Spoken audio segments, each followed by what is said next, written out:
This is Dr. Teo Wan Lin, and welcome to my podcast, Dermatologist Talks Science of Beauty. Today, we're going to discuss how the different materials that our skin comes into contact with affects the functioning of our skin, its effect on physiology, and how we can make an informed choice with regards to the types of garments that we wear to sleep. Yeah, sleep is so important considering we spend a third of our lives asleep. Everything from the clothes we wear, the pillowcase we sleep on, the position we sleep in, all make a difference to our skin. Well, this is not usually a topic I hear a lot about, so I'm excited to hear more about how different types of clothing that we wear to bed may affect our skin. In particular, wearing silk to sleep, or just in general, has always been considered a small luxury. Silk, because of its smooth, friction-free texture, has always been touted as being a skin-friendly fabric. But could you elaborate on the rise in prevalence of silk clothing as well as the benefits of wearing it at night? The idea of a sleep routine is something that has been important in sleep management, and psychologists have also long advised patients with insomnia, for example, to have a routine before bedtime. So the part of it is primarily because it does help one to reduce anxiety and stress levels whenever we follow a certain routine. It's also a meditative process, a ritual. The mindfulness movement, for example, is centered around having certain rituals which allow the individual to focus on the present. Separately, the rise of using silk in our sleep garments or pillowcases has been around for some time. There are lots of high-profile silk garment manufacturers, designers who specialize in silk sleepwear for over a decade. And right now, I think the shift is more towards how silk itself does have innate skincare benefits more than just our understanding of this textile as a status symbol or luxury item. We are, of course, going to talk about the science behind how these textiles interact with your skin, primarily in terms of creating a very specific skin microenvironment. In Singapore, we live in a year-round tropical climate. Humidity, heat, they're all factors that are amplified when you sleep. And, we are obviously in the same position for several hours. And whatever fabric we wear, potentially can create an occlusive microenvironment, which sometimes in the context of having a restful night's sleep is sometimes not very conducive. I agree. In such hot and humid weather, most people need to sleep with the air conditioner on or at least have a fan blowing at them. Well, what are the properties of silk that make it suitable for sleepwear? That's a good question. Silk itself has specific thermal properties. And, if we break down the specifics, what we would say is that it has a high thermal emissivity rate. So this means it tends to cool your skin when it's in contact with it. So the other interesting factor about natural silk is that when material scientists do studies on the composition of silk, we find that in particular copper ions, which we know is an antioxidant that stimulates collagen production, is actually produced in the spinning process of natural silk, but in very low concentrations. However, it does account for, the anecdotal experiences of individuals feeling that they have better skin when they wear silk, pajamas, or they sleep on a silk pillowcase. In Singapore, it's not just when you're sleeping, but also in the daytime as well. When you're wearing very tight, occlusive clothing, plus with sweat, all that predisposes to certain body dermatological conditions of the body. For example, fungal acne, which really we consider a misnomer. It's specifically known as, pittosporum folliculitis, which is a type of folliculitis. It does resemble acne, but it is due to inflammation of the hair follicles due to yeast overgrowth. This yeast, Malassezia, thrives in warm, humid environments, and wearing silk or breathable textiles, loose-fitting clothing, usually is part of our recommendation for individuals who suffer from this condition, which tends to be chronic and recurrent, especially in individuals who are very active and sweat a lot and live in a tropical climate. It's the same for individuals who suffer from true acne. So truncal acne is when the acne occurs on the body. When you're sleeping, besides comfort levels, we're also now thinking about the type of microenvironment that, your skin is being exposed to. So silk, is a very comfortable fabric because it is very soft and smooth. So in terms of the way it behaves, when in contact with skin, it definitely is conducive, as opposed to a textile like wool or polyester, which is less breathable. And wool, for example, is very prickly and is known to irritate the skin of individuals with eczema. When we apply these concepts to even your hair, it's interesting that when you're using a silk nightcap, it does reduce the amount of static that occurs. And with regards to protecting your hair from split ends, which is a form of damage to the hair shaft, it is also helpful. It does help to maintain the structure of the hair shaft. Interestingly, natural silk itself contains proteins like sericin and fibroin. These are essentially moisturizing for the hair shaft. Yes, I do find myself gravitating towards certain fabrics, especially taking into account Singapore's weather. Well, are there any problems that may arise from the use of natural silk? I do know that your company has come up with a biofunctional textile that is made with the Q-yarn synthetic silk. Could you also elaborate on how this textile acts as an alternative to natural silk and how it measures up? The Q-yarn synthetic silk is termed a silk primarily because of its inherent similarities to the biochemical properties of natural silk. So, first of all, in terms of being able to maintain the skin microclimate, in the following ways. Firstly, keeping the skin cool because of its high thermal emission rates. The second, of course, is the concentrated copper ions present in this silk, which in fact exceeds that which is found in natural silk.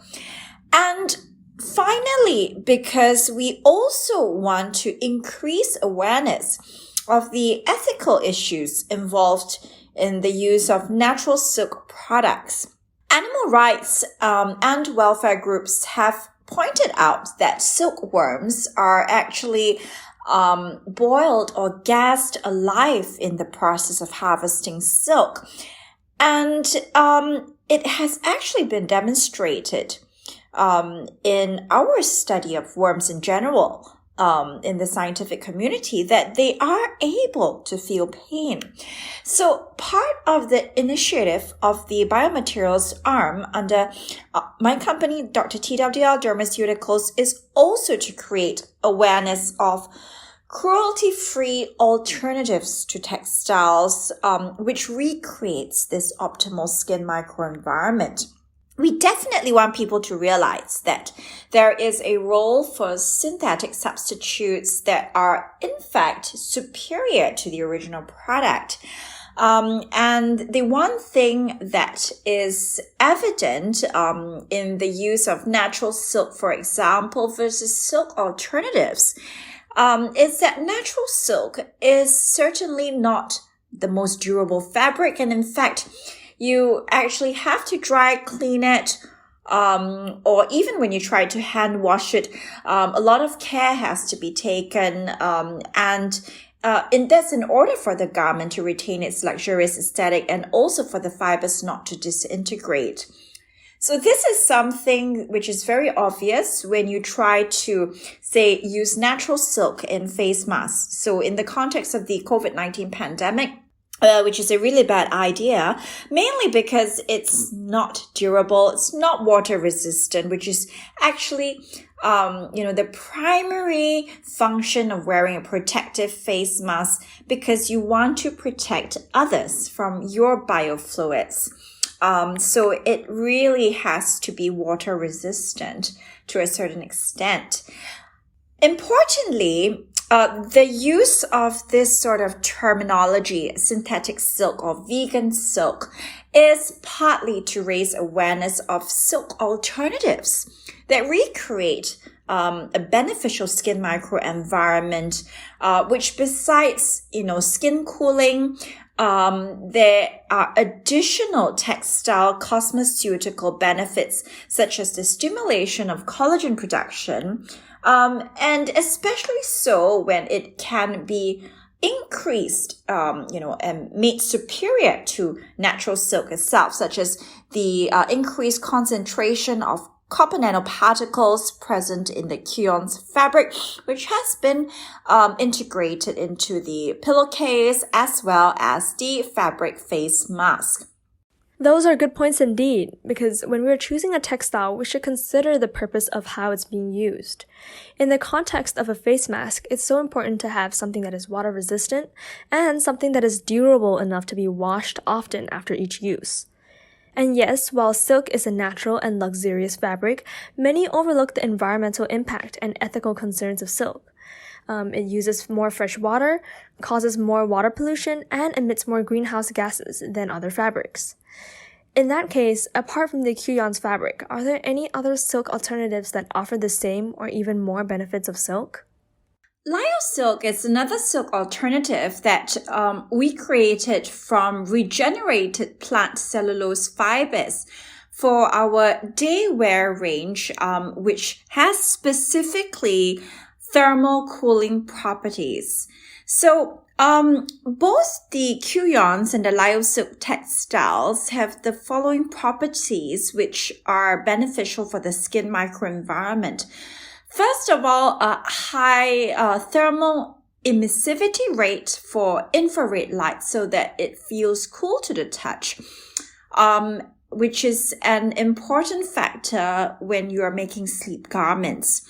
Secondly, the Qion's textile has these copper nanoparticles, which are permanently incorporated into the weave of the fabric, which means that it is released when in contact with your skin, paving the way for a new generation of skincare in the form of textiles, with the benefits of wrinkle reduction, stimulation of collagen production, which are actually evidence-based in both cell and clinical studies with regards to the nanoparticle technology. That's really good to know.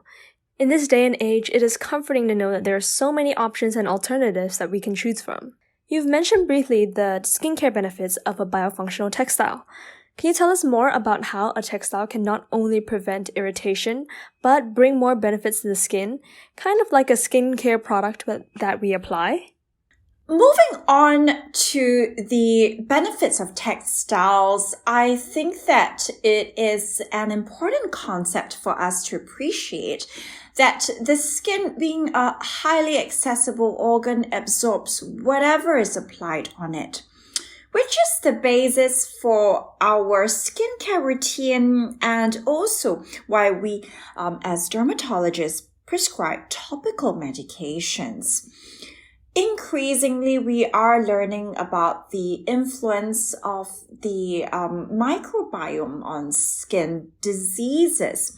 Healthy skin has a balance of microorganisms on your skin, which is actually protective. Our efforts to treat the skin microbiome are rather limited, primarily because administering oral or topical antibiotics actually does the opposite of what we want in terms of preservation of a healthy skin microbiome. The very concept being that there are good bacteria and also bad bacteria. So the key here is you want a good balance. When you apply an oral or topical antibiotic, you are killing both populations of the bacteria, but the bigger problem is bacterial resistance, which is the biggest problem of all in terms of bacteria-related skin conditions like acne, folliculitis. We find that short-term application of topical antibiotics does work. But then after that, the skin cells very quickly learn to adapt and become resistant to the antibiotic. And that's actually very dangerous on a global level because of the patterns of drug resistance that we are seeing. Biofunctional textiles, as a type of textile cosmeceutical, beyond the skincare benefits that we've discussed so far, is relevant also because it's able to exert medically beneficial therapeutic effects. For example, being bactericidal. Killing off the bacteria, including harmful bacteria, allowing the body to retain its ability to hopefully recolonize with beneficial bacteria without problems of drug resistance. And this is why, the focus of our research when applied to the Masni microbiome is very relevant, but also for treatment of other conditions of the body. For example, the Kuyon's kimono, we are conducting a trial currently as an adjunct treatment for moderate to severe body acne, truncal acne, as well as a condition caused by a yeast, Pittosporum folliculitis, colloquially known as fungal acne. It also has a track record, for its implementation in eczema patients when used during bedtime. Yes, I'm glad you mentioned eczema because that's definitely one skin condition in which we can see that the clothes we wear really do make a difference to our skin. Tell us more about that. What fabrics have been traditionally recommended for eczema patients, and how can this biofunctional textile help with that? So eczema is one condition that biofunctional textiles has been very relevant, to in the last decade. Silver impregnated textiles, zinc oxide impregnated textiles, these have a very broad spectrum bactericidal effect, which definitely helps in the treatment of eczema, which is contributed to by what we call the Staph aureus superantigen effect, which drives inflammation in these patients. In particular, in eczema patients, it is often the sleep that is disturbed. So it's very relevant that we are incorporating a garment in the form of a sleepwear and Actually, almost all the studies that have been conducted on eczema patients in the context of biofunctional textiles is for sleepwear. So a process occurs whenever we engineer a biofunctional textile. So essentially, polymerization process is essential to treat the fabric. So that instead of just having the usual qualities of a synthetic material, which is firstly the low breathability and the occlusive nature, which is detrimental for skin, is altered. So instead, conferring properties that allow the textile to recreate the ideal skin microenvironment, high evaporation coefficient in the context of the daily wear, the Q-ons mask is important because when you sweat, we want it to dry quickly, rather than saturate, like in the context of using cotton or other types of natural fibers mask. So the high thermal emissivity rate we've spoken of in terms of being able to cool your skin on contact. And finally, of course, the key thing here is the metallic nanoparticle impregnation process. It's a way of ensuring that these textile, the nanoparticles do not wash out with your laundry and are instead permanently incorporated and constantly have a certain level of efficacy when it's in contact with skin. Wow, I definitely didn't know how much work it takes to design, engineer, and manufacture a textile, which I'm sure is complicated work when it comes with so many additional benefits. Well, today we talked about how what we wear to sleep can affect our skin, the benefits and disadvantages of silk for the skin, and how we can harness these benefits in fabrics like the Q-Yon's biofunctional textile and engineer them to have more skincare benefits to treat skin conditions. Well, that's it for today's episode. You can follow Dr. Teo on Instagram at Dr. Teo Wan Lin for podcast updates, and remember to check out our website at www.scienceofbeauty.net for the full transcript.